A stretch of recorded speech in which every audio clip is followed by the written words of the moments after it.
좁은 협곡을 빠져나오니 따뜻한 바람이 차내로 들어온다. 이제 정말 거의 다 왔다.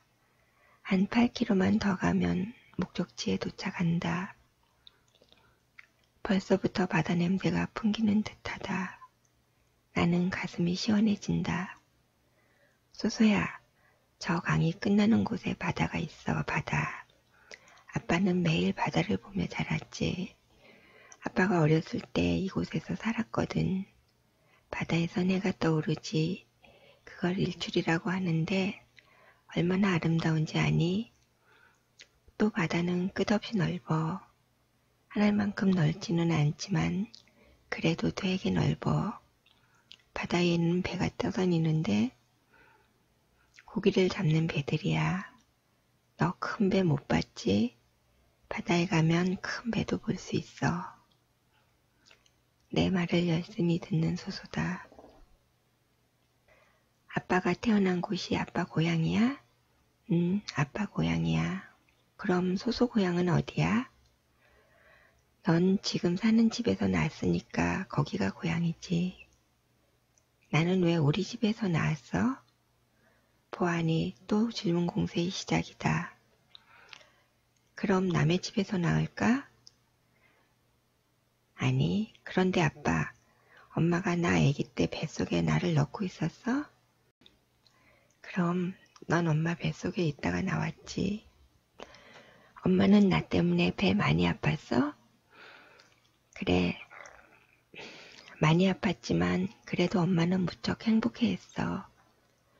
왜 행복했어? 널 빨리 보고 싶었으니까. 아기 때도 나 예뻤어? 그럼 꼬마 공주였지. 엄마가 나 안아줬어? 그럼 많이 안아줬지. 젖도 먹이고. 입에 뽀뽀도 해줬어? 그럼 뽀뽀도 하고 업어도 줬지. 많이 해줬어? 그래, 많이 해줬어. 소소는 또 엄마 생각이 나는 모양이다. 엄마는 날 사랑했어? 그럼 지금도 많이 사랑하지. 그런데 왜? 하다가 소소는 말을 중단하고는 내 눈치를 살핀다. 딴에는 엄마 얘기를 너무 많이 했다고 생각하는 모양이다. 내가 화를 낼까봐 염려스러워 그러는 것이 분명했다. 소소야, 세상을 살다 보면 하고 싶어도 마음대로 못할 때가 참 많거든. 엄마는 소소를 무지무지 사랑해서 맨날 같이 있고 싶어해. 하지만 어쩔 수 없는 일이 있어서 그렇게 못하는 거야. 어른이 된다는 건 그래서 슬픈 일이야. 어른이 되면 하고 싶지 않아도 어쩔 수 없이 해야 하는 일들도 너무 많고 하고 싶은 일도 못할 때가 너무너무 많거든. 엄마도 지금 소소와 같이 살지 못하는 걸 무척 가슴 아파하고 있어. 알았지? 소소는 말은 못하고 고개만 끄덕인다. 그런데 아빠는 왜 여기서 태어났어? 소소가 갑자기 명랑한 목소리로 말한다. 자기 때문에 분위기가 침울해졌다고 생각한 게 틀림없다. 아빠의 아빠와 아빠의 엄마께서 여기서 사셨거든. 할머니, 할아버지 말이야. 할머니, 할아버지? 소소는 헷갈리는 모양이다. 이웃에도 할머니, 할아버지들이 무척 많고 그분들은 소소를 무척 귀여워해 주셨다. 소소는 그분들과 친할머니, 친할아버지를 혼동하고 있다. 그래, 친할아버지, 친할머니 말이야. 내가 말하지만 소소는 여전히 이해가 되지 않는 모양이다. 친할아버지가 뭐나? 소소가 장난스럽게 묻는다. 진짜 소소 할아버지 말이야. 다른 할아버지들은 가짜야? 소소가 따진다. 아니, 가짜는 아니지만 나는 말문이 막힌다. 소소가 아는 할아버지나 할머니들은 아빠를 낳고 길러주신 분들은 아니지. 아빠를 낳아서 곱게 길러주신 할머니, 할아버지를 친할머니, 친할아버지라고 하는 거야. 그래? 그래. 소소가 이 다음에 어른이 되어서 소소처럼 예쁜 딸을 낳잖아. 그러면 내가 친할아버지가 되는 거야. 그래. 정말 그날이 내게도 왔으면 좋겠다고 생각한다. 뭐라고? 친할아버지라고? 아, 아빠가 무슨 할아버지나? 소소는 짓궂은 표정으로 말한다. 나는 아빠도 늙으며 아빠도 오래오래 되면 할아버지가 되는 거야. 말한다. 그런데 왜 우리 친할아버지, 친할머니는 없어? 내가 말했잖아. 친할아버지는 일찍 돌아가셨고 친할머니는 혼자 사시는 것이 무서워서 다른 할아버지를 만나셔서 멀리서 사신다고. 어느새 바다가 멀리 보인다. 정말 바다 냄새가 난다. 이제 몇 모퉁이만 돌아가면 내가 살던 작은 항구 마을이 나타날 것이다. 나는 소소에게 저기 바다다. 바다가 나타났다. 라고 소리치며 바다를 향해 손가락질한다. 소소는 아슴이 눈을 뜨고 바다를 바라본다. 그러나 기대했던 만큼 신기하지 않은 모양이다. 반응이 신통찮다. 그저 바라보기만 하다가 눈을 거둔다. 바다라니까 저기 바다가 보이잖아. 내 말에 소소는 알아, 봤어. 라고 딱 잘라버린다. 싱겁게 됐다. 나는 시무룩한 표정으로 바다를 바라본다. 알았어. 볼게. 볼 테니까 울지 마. 소소는 나의 시무룩한 표정을 보고는 삐친 줄 알고 달랜다. 아니야, 나 삐친 것 아니야. 하도 오랜만에 고향에 와서 좋아서 그래. 바다를 보니 가슴이 벅차서 그래. 하지만 어째 기분이 가라앉는다. 그토록 그리웠던 고향 바다임에도 이상하게 기쁘지 않고 뭔가 큰 죄를 짓고 잡혀온 죄인 같은 기분이다. 막상 오긴 했지만 어디에서 묵어야 할지 걱정이다. 여관이 없지는 않지만 버릇이 되지 않아서 그런지 별로 이용할 생각이 없다. 친척들은 많지만 아픈 아이를 아무렇지 않게 데려가서 하룻밤 묵을 만큼 만만한 집은 없다. 아무래도 내려오기 전부터 맘에 두고 있었던 외가로 가야 할 것 같다. 앞에 친구가 하는 주유소가 보인다. 멀리 바다가 바라다 보이는 국도변에 외롭게 자리한 주유소 겸 휴게소다. 원래는 그 친구의 아버지가 하셨는데 그에게 물려준 것이다. 나는 소소를 돌아보며 쉬어갈까? 묻는다. 소소가 고개를 끄덕인다. 배는 고프지 않아? 고개를 젓는다. 나는 소소가 어딘가 이상해서 얼굴을 살펴본다. 이제 약기운이 떨어질 시간이 되어서일 것이다. 약간의 열이 오르는 기색이다.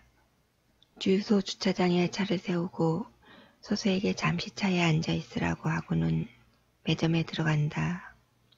친구가 없다. 바로 옆에 있는 세차장으로 가보니 거기 사무실에 친구가 앉아 있다. 친구가 반갑게 나를 맞는다. 악수를 나눈다. 앉아라. 이게 얼마만이냐. 참 반갑다. 나는 먼저 차에 애가 있으니 데려오겠다고 하고선 차로 간다. 소소의 얼굴이 영 심상찮다. 나는 소소를 안고 약이 든 가방을 챙겨서 세차장 사무실로 간다. 소소가 겨우 나오는 목소리로 친구에게 안녕하세요 인사한다. 친구가 딸이냐고 묻는다.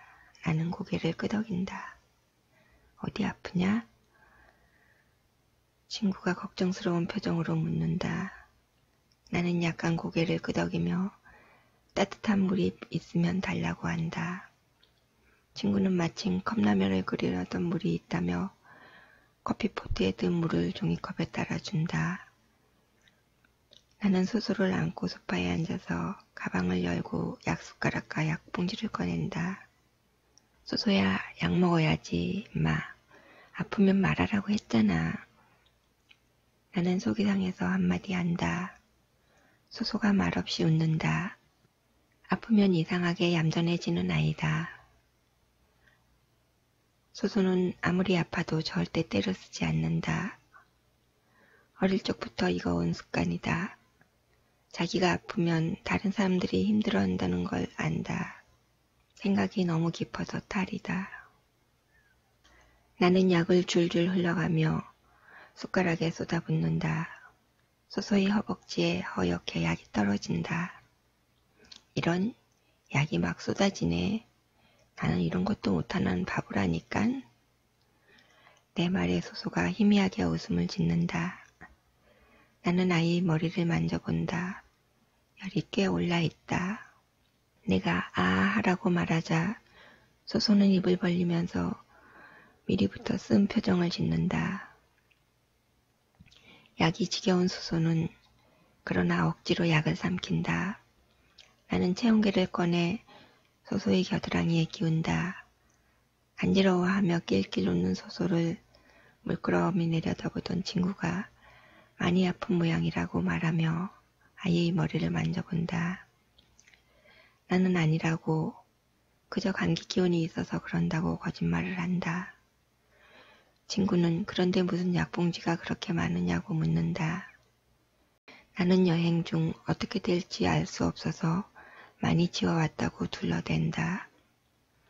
친구가 애엄마는 왜 함께 오지 않았느냐고 묻기에 나는 평일이라서 직장에 나가야 하기에 같이 못 왔다고 다시 거짓말을 한다. 소소가 엄마라는 말에 예민한 반응을 보인다. 틀림없이 한마디 거들고 싶어하는 표정이다.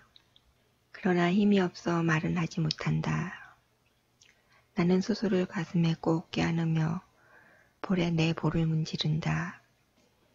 이제 약 먹었으니까 괜찮아질 거야. 나는 말한다. 소소가 나 지금도 괜찮아 한다. 친구가 안쓰러운 표정을 짓는다. 친구 마누라가 소소 또래의 사내의 손을 잡고 사무실로 들어서자 친구가 인사를 시킨다. 처음 봤지? 내 친구다. 인사해라. 이쪽은 내 마누라. 그녀가 고개를 숙인다. 나도 고개를 숙여 그녀와 인사를 나눈다. 인상이 고운 여자다. 나는 그녀의 손을 잡은 5살쯤 되어 보이는 아이를 바라보며 친구에게 아들이냐고 묻는다. 친구는 그렇다고 한다. 나는 친구 아들의 손을 잡아본다. 건강하게 생겼다. 나는 친구가 마냥 부러워 아이의 머리를 쓰다듬어 주다가 주머니를 뒤져 10,000원짜리 지폐 한 장을 찾아 아이 손에 쥐어준다. 친구가 뭘 그런 걸 주느냐며 버릇 나빠지니 그러지 말라고 만류한다. 나는 씩 웃으며 맛있는 거 사 먹어. 많이 먹고 건강하게 자라야 돼. 라고 말한다. 친구가 자기도 10,000원짜리를 꺼내 소소히 손에 쥐어준다. 나는 친구에게 이러면 서로 본전이 되니까 그러지 말고 과자나 한 봉지 달라고 하면서 소소 손의 지폐를 친구에게 돌려준다. 친구가 그럼 그러자고 하며 그의 아내에게 매점에 가서 과자 좀 들고 오라고 한다. 친구는 커피 한잔 할 거냐고 내게 묻는다. 내가 고개를 끄덕이자 친구는 아내에게 커피도 좀 타오라고 시킨다. 친구 아내가 나간다. 나는 소소의 겨드랑이에 꽂힌 체온계를 뽑아본다. 37도다. 그렇게 높은 열은 아니다. 약 기운이 떨어져서 그랬던 게 확실하다. 소소의 열이 금방 내려갈 것 같다. 소소는 갈증이 나는지 우유를 먹고 싶다고 한다. 나는 친구에게 우유가 있느냐고 묻는다. 친구는 아들에게 엄마한테 가서 우유도 하나 들고 오게 하라고 시킨다. 친구 아들은 말을 참 잘 듣는다. 곧장 매점을 향해 뛰어간다. 내가 소소에게 이제 약 먹었으니 곧 괜찮아질 거라고 말하자 소소는 아빠, 나 지금도 괜찮아 한다. 소소는 끝말 아아를 밑으로 내렸다 높이 끌어올려 발음한다. 귀엽다. 걱정하지 않아도 돼. 소소는 오히려 나를 위로한다. 친구가 참 착하다고 하며 소소히 머리를 만진다. 친구 마누라가 사무실로 들어온다. 그녀의 손에는 쟁반이 들려있고 쟁반 위에는 과자와 커피, 우유 등이 얹혀 있다. 나는 소소에게 우유를 먹인다. 배가 고프지 않다더니 그래도 속이 허전했던 모양이다. 단숨에 우유 한 통을 다 비운다. 내가 밥 먹을래? 하고 물어보지만 소소는 고개를 젓는다. 밥 먹기 싫어. 그래도 뭘 좀 먹어야지. 과자하고 우유 많이 먹었잖아. 그거 갖고 되겠어? 밥을 먹어야 안 아프지. 그래도 먹기 싫어. 피곤한 모양이다. 하긴 너무 오랫동안 차를 탔다. 어른인 나도 피곤한 판이다. 꼬박 5시간이 넘게 차에 앉아 있었다. 너무 무리를 한 건 아닐까 걱정이다. 친구와 이런저런 얘기를 나누며 커피 한 잔 마시는 동안 친구 아들과 소소가 나란히 앉아 무슨 얘기를 나눈다. 소소의 얼굴색이 다시 밝아졌다. 이제 열도 내리고 다시 정상으로 돌아온 모양이다. 친구 아들이 소소에게 입맞춤을 하려 한다. 소소가 고개를 획 돌리며 의사 선생님이 입맞추면 안 된다고 했어. 라고 한다. 나는 감기가 심하니 입 맞추지 말라고 입을 맞춰서 감기 옮기면 안 된다고 하며 친구 아들을 달랜다. 친구가 아들에게 그러지 말라고 말한다. 친구는 내 말을 있는 그대로 믿는 것 같다. 내 고향 강포의 항구 마을에 들어섰다. 익숙한 분위기지만 많이 변했다. 나는 고향에 왔는데도 마음이 자꾸 초조해진다. 어디가 되었든 먼저 하룻밤 묵을 자리부터 잡아놓고 돌아다녀야 할 텐데 수수에게 따뜻한 밥도 먹여야 할 거고 어디로 갈까? 외가에 가서 눈치를 보느니 차라리 여관에서 묵을까? 그래도 소소에겐 친척집이 더 좋지 않을까? 이모 댁으로 갈까? 아니지, 삼촌 댁은 어떨까? 나는 걱정인데 반해 소소는 이제 다시 기분이 좋아져서 조잘거린다. 여기가 아빠 고향이지. 아빠 고향은 태어난 곳이야? 자란 곳이야? 태어나서 자란 곳이지. 아빠도 나처럼 어릴 때가 있었어? 그럼 있었지. 아빠도 아기 때 나처럼 아팠어? 그럼 나도 많이 알았던 적이 있었지. 그래서 아빠도 속상했어? 그럼 소소 할아버지도 속이 많이 상하셨지. 할머니도 그랬고. 아빠는 할아버지 말씀 잘 들어서 아픈 게 나았어? 그럼 그랬지. 그런데 소소야, 걱정이네. 뭐가? 우리 어디에서 잘까? 이모 할머니 댁에서 잘까? 작은 할아버지 댁에서 잘까? 아빠 외가에 가서 잘까? 아빠 외가가 뭐야? 엄마의 엄마와 엄마의 아빠가 사시는 집이 외가야. 그러니까 아빠의 엄마가 시집 오기 전에 원래 태어나서 자랐던 집을 아빠가 외가라고 해. 소소는 쉽게 이해를 하지 못한다. 그러나 내 말 주변으로는 더 자세히 설명할 수 없다. 소소야, 넌 이 다음에 크면 누구와 결혼할 거야? 나는 얼른 말을 돌린다. 소소의 질문 공세를 당해낼 재간이 없기 때문이다. 소소는 내 유도에 잘 넘어간다. 아빠처럼 멋있는 왕자님과 결혼할 거야. 그러려면 내가 공주라야 하는데. 나 원래 공주잖아. 무슨 공주? 인어공주 할까? 아니지. 인어공주는 물고기 꼬리가 있어야 하는데. 그럼 엄지공주 할까? 그것도 안 돼. 넌 엄지손가락보다 훨씬 크잖아. 그럼 숲속에 잠자는 공주는 어떨까? 그래, 그게 좋겠다. 그런데 아빠처럼 멋있는 왕자가 있을까? 없으면 아빠하고 결혼하지 뭐. 나는 웃는다. 나는 일단 수수에게 바다를 보여주면서 어디서 하룻밤을 묵을 것인지 생각해 보기로 하고는 수수에게 배가 있는 곳으로 가보자고 한다. 수수가 고개를 끄덕인다. 부두로 간다. 부둣가에 차를 대고 수소를 내린다. 옆에 소소 또래 아이들이 서너 명 모여 놀고 있다. 아이들은 무척 활기차다. 나는 멍한 눈으로 아이들 노는 모습을 한참 동안 바라본다. 소소가 내 손목을 잡아 끈다. 아빠 바다야? 여기가 아빠 바다야? 아빠 바다는 참 넓지. 큰 게 아니라 넓은 거지. 그래, 넓은 거야. 아빠는 이 넓은 바다를 매일 보며 자랐어. 그래서 우리가 지금 살고 있는 서울에선 무지 답답해. 소소병이 다 나으면 우리도 여기 와서 살까? 소소는 좋단다. 매일 바다와 함께 사는 생활을 꿈꾸는 듯 눈꼬리를 내리고 살짝 웃는다. 나는 소소를 안고 부두에 정박한 배 위에 오른다. 흔들리는 배에 나란히 앉는다. 소소는 겁도 없다. 바다의 깊이를 두려워하지 않는 소소는 투명한 바닷속을 들여다보며 바다 밑에 붙은 불가사리를 손가락질한다. 아빠, 저거 불가사리야. 저게 불가사리인지 어떻게 알았어? 난 가르쳐주지 않았는데.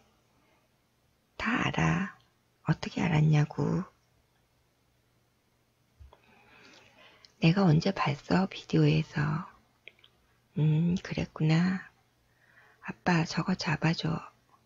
안 돼. 얼마나 깊은데. 이렇게 보면 가깝게 보이긴 해도 직접 들어가면 아빠 키보다 훨씬 깊어. 들어가면 죽어? 물이 맑아서 잘 보이는 것이지. 사실은 무진장 깊단 말이야. 그래? 아빠 키보다 깊은 거야? 그렇다니까. 소소는 실망한 표정이다. 내일 봐서 얕은 곳에 불가사리가 있으면 내가 잡아줄게. 알았지? 알았어. 이제 해가 서쪽으로 많이 기울었다. 점심때가 훨씬 지났음에도 우리는 여태 밥 한 끼도 먹지 않았다. 나는 다시 소소에게 식당에 가서 밥을 먹을까고 묻는다. 소소는 고개를 저으며 밥 생각이 없단다. 나는 그래도 밥을 먹으러 가보자고 한다. 소소는 단호히 고개를 가로젓는다. 나는 군것질한 것이 좀 있으니 아직 배가 고프지 않을 수도 있겠다고 생각한다. 그럼 아빠 친척집에 가서 밥 먹을까? 소소는 고개를 끄덕인다. 하지만 바다를 좀 더 보고 가자고 한다. 한참 동안 바다를 바라보다 보니 소소의 입술이 파랗다. 바닷바람이 좀 차게 느껴진다. 나는 소소에게 옷을 더 입혀야겠다고 생각한다. 소소야, 꼼짝 말고 여기 가만히 앉아 있어.